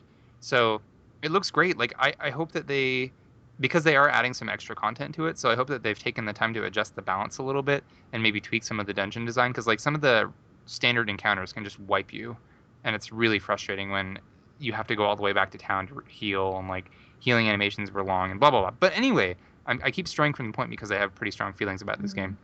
I backed the Kickstarter, so I'm really looking forward to seeing how the final product turns out. But basically, the news story that I'm trying to get to is just that they put out that new trailer, and it is still scheduled for Q2 of this year. They did have to delay it some. If that sounds interesting to you, they are accepting applications to beta test the HD version. So you can find the news article on our site, or just go to Pure Solar. I think it's puresolar.com. Or just Google Pure Solar Kickstarter and you'll find it. So cool game. I hope the remake goes well. I'm sure I'll review that as well. So this is kind of a bombshell piece of news. The Witcher 3 was delayed until next year. Cancel next gen. I'm not even like a super huge fan of The Witcher or anything, but I know that a lot of people were looking forward to it, and it looks beautiful. And I know that, I mean, like from everything that I've read, based on Kyle's coverage of it, I mean, it just looks fantastic. So kind of a bummer. It's been delayed till 2015, like February. They're just trying to work really hard to make the game what they want it to be. So it's exactly like Steven said at the beginning of the podcast. You can fix a game, before it goes to press, but once it's out, if it sucks forever. So except in the case of Final Fantasy XIV, but that's the exception, not the rule. That is the super rare exception. It is literally a game reborn. So yeah, I'm not surprised by the delay, because I think they're making something hugely ambitious. I'm not mad about the delay, because I think I said earlier that in a previous podcast, I wanted this game to have some space. Like, I did not want it coming out in the middle of Call of Duty, Madden, that sort of season. And, frankly, I wouldn't be surprised if this was also a business decision. If this was, hey, we can polish the game up a little bit more and get it ready. They'll probably add new stuff to it. Yeah, and you're going to release it. You're going to release it at a time when, there will be less around it, hopefully, and it can get more word of mouth. I'm totally okay with this. I want that game to be awesome. I really do. For everybody involved, and I would like to try it when it does come out. So yeah. All right, so we love us some Zero Escape. So 999 was actually just released on iOS. I think it came out 3 days ago. It's only $5, and it's for iOS and iPad. I'm not sure if they're doing an Android version or not, but Is it just the visual novel part of the game? yeah, it's a visual novel version. So they've taken away all the puzzles, but they've added some elements just in the form of like dialogue, like the little characters have little dialogue portraits that pop up that show their facial expressions and Mhm. stuff. And it has a flow chart just like Virtue's Last Reward. So Oh you can my actually God. jump around the timeline as need be. Like if you get an ending and you want to go back, then you can hop back there. So 999 is an incredibly good story. I think it's kind of sad that they removed the puzzles, but if you're just interested in the story, you don't want to deal with the puzzles, like I absolutely recommend it. Yep. For $5 is a steal for a story that good. So Absolutely. And if you've never plus, tried it, plus, then you can go and get Virtue's Last Reward, which is right? definitely the superior game. Yeah. I had a harder time with the puzzles. They started to annoy me a little bit by the end of Virtue's Last War, but I think it was also because I was playing that game like I was marathoning it, and Yeah. it's definitely a game you had to take a break with every once in a while. Well, the story is so gripping though. Yeah, no, it It's like, really I is. want to know what happens. I want to know what's gonna happen. Yeah, you get into a room, you're like, look, I like puzzles and all, but oh my god, what happens? Right. Why is she dead? What's going on? Spoiler. Actually, I think almost everybody in that game could die. Yeah, depending dies on at what one decision point. you make. So anyway, so that came out. That's cool. Final Fantasy XIV's next patch, called Through the Maelstrom, is coming out on March 27th. That is a week from today as of recording. I'm sure it will be out around the time this podcast goes up. We're super stoked because we're huge fans of FF14. We're still playing it. Our company, the Emerald Shield, just got its house. Whoop whoop. So Our we're having house is house awesome. parties. Does it have a hot tub? It does. It It has a hot does. tub. It does have a hot tub. I swear to God, it I does. love you guys. I love you guys. It's awesome, and we're actually our house is going to get a little boost as of next patch. It's going to get a little bigger. We've heard, so we're looking forward to that. So yeah, next patch comes out. The big thing is there's new storyline. Garugamesh. Yep, there's going to be a fight with Gilgamesh. There's like an arrangement of battle on the big bridge. The main thing with the main story is we're going to be fighting Leviathan, hence Through the Maelstrom.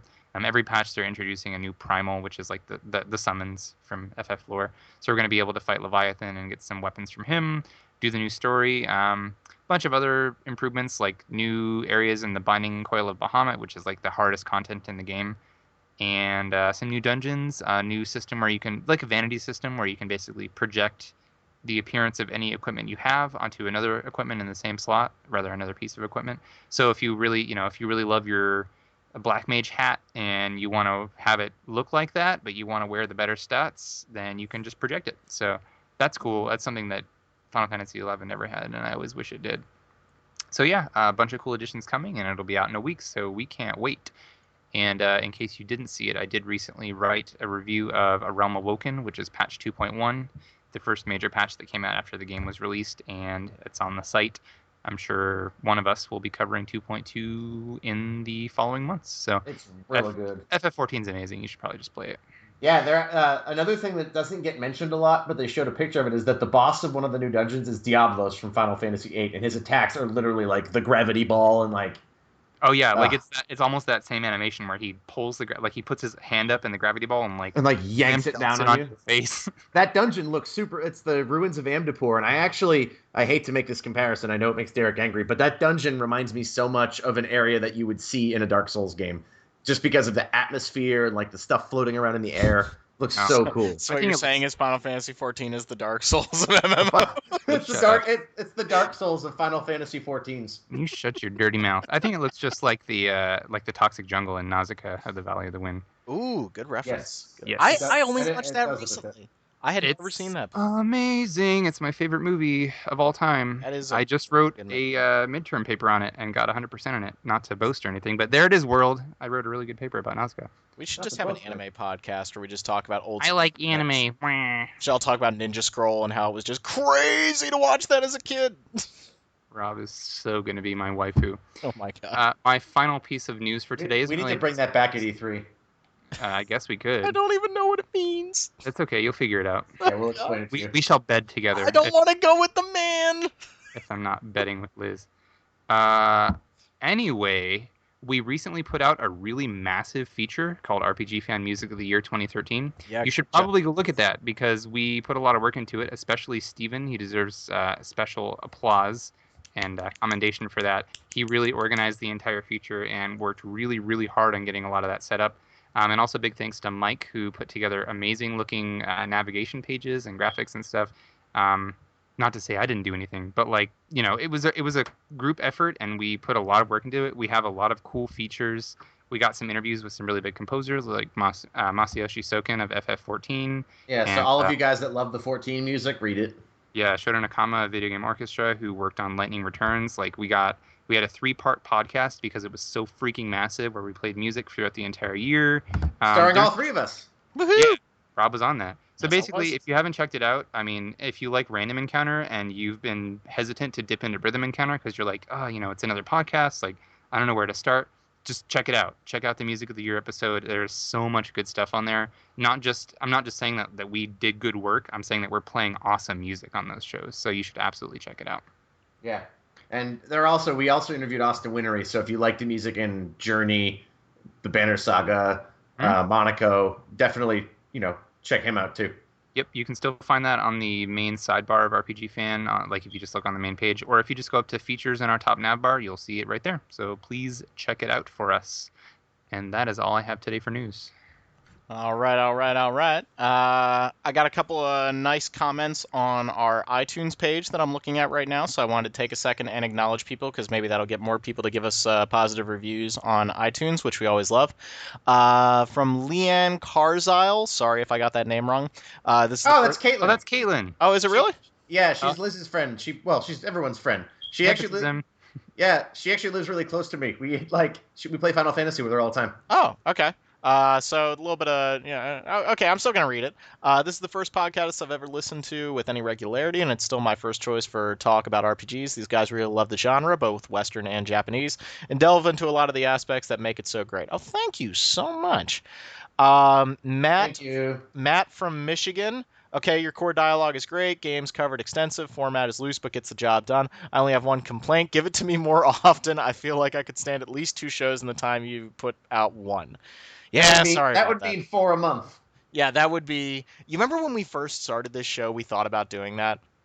God, we were dumb. Doing it weekly. I thought about doing it weekly. Honestly, I feel like we could do it weekly. I just worry that sometimes there are weeks where not a whole lot happens.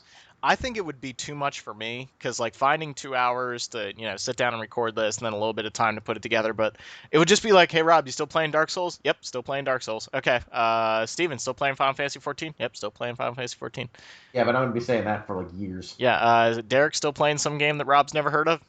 Yeah, yep. That's typically what happens. Yeah. Matt did have a question for us. With all of the Tales games coming out lately, I've found myself wanting to try out the franchise. I'm just not sure where to jump in. What would you guys... Tales of the Abyss or Tales of Vesperia? So what was that? Tales of the Abyss or Tales of Vesperia, I would say. Or Tales of Symphonia HD, because that just came out, but that's an older... I would absolutely not recommend Tales of Symphonia as your first Tales. It was my first Tales. It is more aged than the other ones, but I would pretty staunchly disagree that it's not good. It's not as... Oh, it's good. It's just really aged. Yeah, like the in more recent entries, they added the ability to like free run like in the 3rd dimension, so you're not just locked to a 2D plane all the time, and it really changes the dynamic of fights. Yeah, but sorry, go ahead. No, it's okay. Finish your recommendation. I'll give mine. Symphonia, in my opinion, has one of the better Tales stories and definitely one of the better localizations and voice work. But honestly, I would go with Abyss. It's pretty busted on the PS2 version, but it's also it's my favorite Tales game. Vesperia, I'm regularly told, has like the best cast. I don't agree because I love the Abyss cast, but those all seem like good entries. I wouldn't recommend Excelia, even though it's out, because it's very, very... It's fun, the combat's great, but I think you'll agree with me on this, Derek. It feels very lazily put together and rushed. There are a lot of repeated spaces, and it doesn't feel quite as inspired as some of the other ones do. Yeah, I like Xillia a lot, but it does have some kind of, like, some sloppy areas. Dungeons aren't great in that. I would recommend, if I had to recommend just one, it would probably be Vesperia, but I really like Abyss also. Abyss has my very favorite cast, so I think Steven and I are in agreement on that one. So Vesperia or Abyss or even Xillia, but like it's not the best put together. So I think we pretty much agree. Yeah, if you play Xillia, don't go into it expecting the best Tales game. It has great combat. It's super fun. The skits are funny. So it's a good Tales game, but the design is maybe a little bit more rushed than some of the other ones. Oh, you know what? He totally just he told us the systems he has, and he does not have a system to play Vesperia on. So he should probably just get Abyss. Abyss is on 3DS and PS2. The 3DS version looks like but it fixes a lot of the glitches from the PS2 version. Also, he says P.S. Ni no Kuni is awesome, and so is Xenoblade Chronicles, and I heartily agree. I agree on the Xenoblade part. That's what I'm saying. That's the part. I didn't want to be a downer on Ni no Kuni. Ni no Kuni has good parts. No, hey, the music's phenomenal. Yes, we got kind of a critical review from somebody. We did. Let's address that.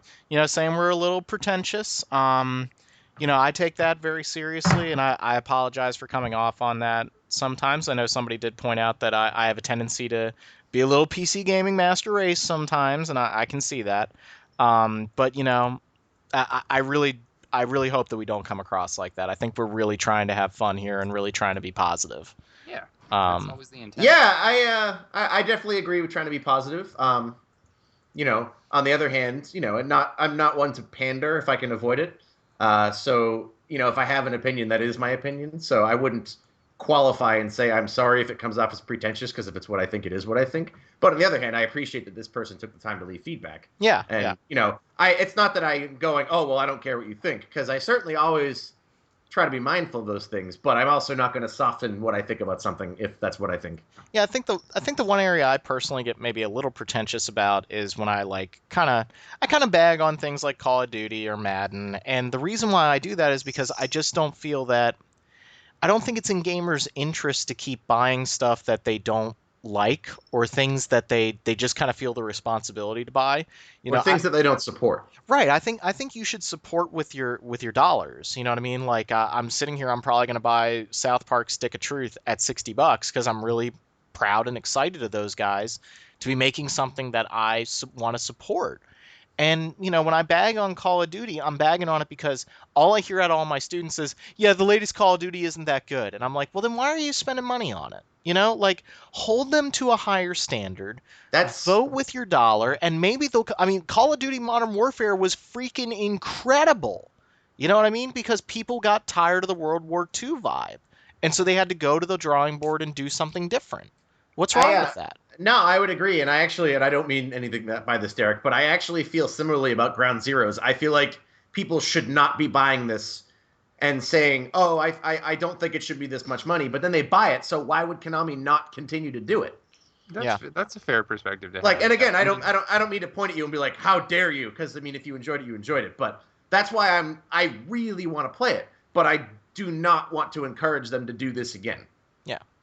I think that's fair. That's fair. Yep. I bought it, and what does that say about me as a consumer? It means that that's something that I wanted enough to spend that much money on. But at the same time, you're right that they're gonna get the impression that that's okay to keep releasing things like that at that price.